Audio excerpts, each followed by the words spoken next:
Good morning বন্ধুরা, তোমরা সবাই কেমন আছো? আশা করি তোমরা সবাই ভালো আছো। Welcome to a new blog. আর আজকে সকালবেলা 8টা বাজে, এখন থেকে ব্লগটা স্টার্ট করছি। আর এখন যাচ্ছি বাজারটা করে নিয়ে আসি। আর আমার সাথে যাচ্ছে আমার ছেলে আর আমার মা। তো চলো, বেরিয়ে পড়েছি। দেখি একটু মাছ টাছ নেবো আর কি। মাছ খাওয়াই হয় না, মানে নিয়ে আসা হয় না বলেই খাওয়া হয় না। তো আজকে বেরিয়ে পড়েছি, দেখি কি মাছ পাই বাজারে।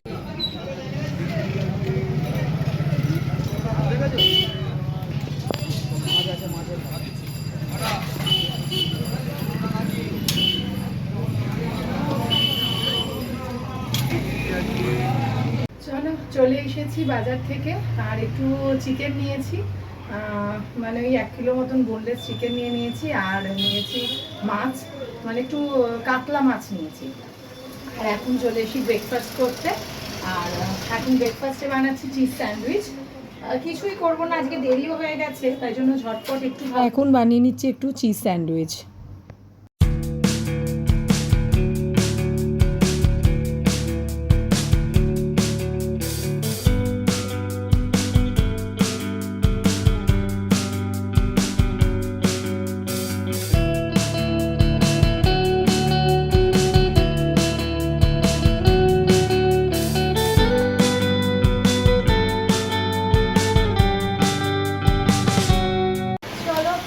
চলে এসেছি চিজ স্যান্ডউইচ। এটা খেয়ে একটু ব্রেকফাস্টটা করে নিই। আর মাছ নিয়ে এসেছি, তোমাদের বললামই আজকে মাছ করবো। মানে আগে না আমার ফ্রিজে মাছ পুরো ভরা থাকতো, মানে ওর বাবা এত মাছ খেতে ভালোবাসতো। তো মাছ আমার মানে বাড়িতে তুমি কিছু পাও না পাও, মাছটা তুমি পাবে। তো মাছ একদম ঠাসা থাকতো, নানান রকমের মাছ। কিন্তু যেহেতু ওর বাবা এখন আর নেই, আর আমি এখন আর সেরকমভাবে মাছ কিনতে বাজারে যেতে আমার ইচ্ছা করে না। কারণ মাছ আমি নিজে খুব একটা ভালোবাসতাম না, কোনোদিনই ভালোবাসতাম না। এবার বাবা আনতো বলে খাওয়া হতো আর কি। কিন্তু এখন ভালোবাসি না বলে, আর মেয়েও অতটা ভালোবাসে না, ছেলে তো খাইই না। তো কার জন্য আর মাছ আনতে যাব? নিজের জন্য মাছ আনতে যাওয়ার আর কোনো মানে সেরকম আর ভালো লাগে না যে বাজারে গিয়ে। আর ওই একটা জিনিস যেটা আমি পছন্দ করি না, মাছ কেনা। মাছটা আমার কেন জানি না মাছ কিনতে ভালো লাগে না। তো সবজি টবজি নিয়ে আসি, কিন্তু মাছ কিনতে কি জানি আমার কেন এত আপত্তি হয়, কেন ভালো লাগে না জানি না, বলতে পারবো না। তো আজকে মাছ নিয়ে আসা হয়েছে, মাছ ছিল তাই জন্য মানে ওই এতে যাওয়া, আর মাছ কিনে নিয়ে এসেছি। আজকে কি কি রান্না হয় সেগুলো তোমাদের সাথে পরে শেয়ার করছি, আগে স্যান্ডউইচটা ফিনিশ করি। চলো, রবিবারের বাজারে আজকে সেরকম কিছু রান্না বান্না হয়নি, মানে আজকে শুধু মাছের ঝাল হয়েছে। তোমাদের বললাম কাতলা মাছ নিয়ে এসেছিলাম, ওই কাতলা মাছের সর্ষে পোস্ত দিয়ে মা ঝাল করেছিল। আর ঢ্যাঁড়স ভাতে করেছিল আখ পাতে খাওয়ার জন্য একটু আগে। আর ছেলের জন্য ডিম ছিল। এই হয়েছিল রান্না। ওই জন্য স্পেশাল কিছু করিনি বলে তোমাদের সাথে শেয়ার করিনি, কিন্তু এইটা শেয়ার করবই করবো। কারণ রবিবারের বাজার আর এটা হবে না, এটা হতে পারে বলো?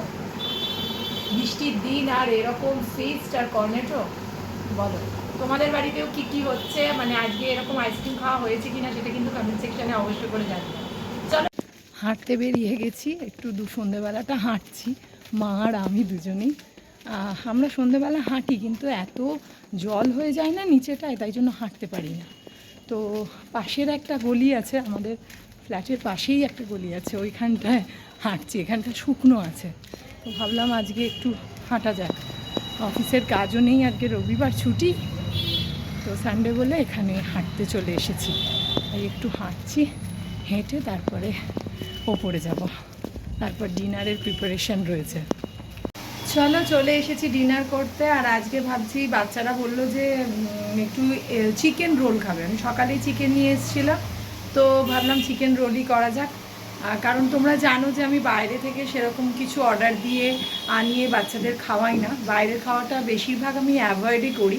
খাই না বলবো না, সেটা খাই, কিন্তু কখনো বেশিরভাগটাই আমি বাড়িতেই করার চেষ্টা করি।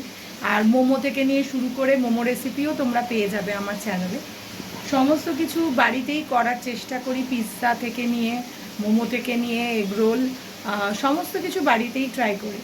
আর এই যে একজন এসে গেছে, এও মানে চিকেন রোলের জন্য দাঁড়িয়ে আছে, কখন হবে আর আমি কখন দেব। তাই রান্নাঘরে আমি যতক্ষণ কোনো কিছু ভালো রান্না করি তখন আমার পেছন পেছনই ঘুর ঘুর করতে থাকে। ওদিকে মেয়েও বসে আছে আর আমি এদিকে বানাচ্ছি, তোমাদেরকে দেখাই।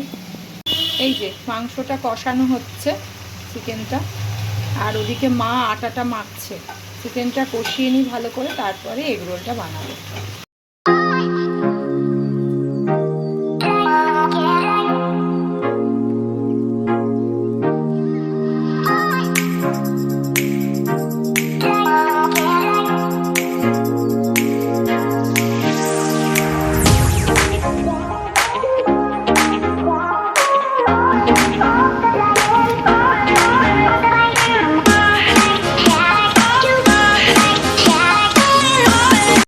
ব্লগটা এখন শেষ করতে চলে এসেছি। ভাবলাম যে এখন শেষ করি, কারণ রাত্রিবেলা তো আর শেষ করা হয়ে ওঠেনি। রাত্রে দেখলে তোমরা চিকেন রোল বানালাম, তারপর খাওয়া দাওয়া করে ছেলের বই টই গোছানো, এগুলো অনেক কাজ থাকে, সেগুলো করতে করতে না অনেকটা রাত হয়ে গেছিলো। আর ব্লগটা যে শেষ করিনি সেটার কথাও প্রায় ভুলেই গেছিলাম। তো এখন ভাবলাম যে এখন ব্লগটা শেষ করে দিই। তো এখন সকাল হয়ে গেছে, তো আবার একটা নতুন ব্লগ স্টার্ট করব। তো তোমাদের যদি ব্লগটা ভালো লেগে থাকে please do like, share and comment. আর যারা নতুন দেখছো আমার চ্যানেলটা প্লিজ প্লিজ প্লিজ সাবস্ক্রাইব করে নিও। আবার একটা নতুন ব্লগের সাথে তোমাদের সাথে দেখা হচ্ছে। আশা করছি আমি ভবিষ্যতে আরও ভালো ভালো কন্টেন্ট তোমাদের জন্য আনতে পারবো। কারণ এখন তো বৃষ্টি হচ্ছে, বিশেষ ঘুরতে যেতে বা এই জাতীয় ব্লগগুলো এখন সেরকমভাবে দিতে পারছি না, কারণ বৃষ্টির মধ্যে বাচ্চাদের নিয়ে বেরোনো কতটা চাপের তোমরাও জানো। তো এখন এরকম ঘরোয়া কিছু ব্লগও থাকবে, আবার যদি পারি তাহলে নিশ্চয়ই যাবো এদিক ওদিক, একটু তোমাদের সাথে শেয়ারও করব সেগুলো। চলো, পাশে থেকো, সঙ্গে থেকো, তোমরা সবাই ভালো থেকো, সুস্থ থেকো, আর সবাইকে ভালো রেখো। টাটা।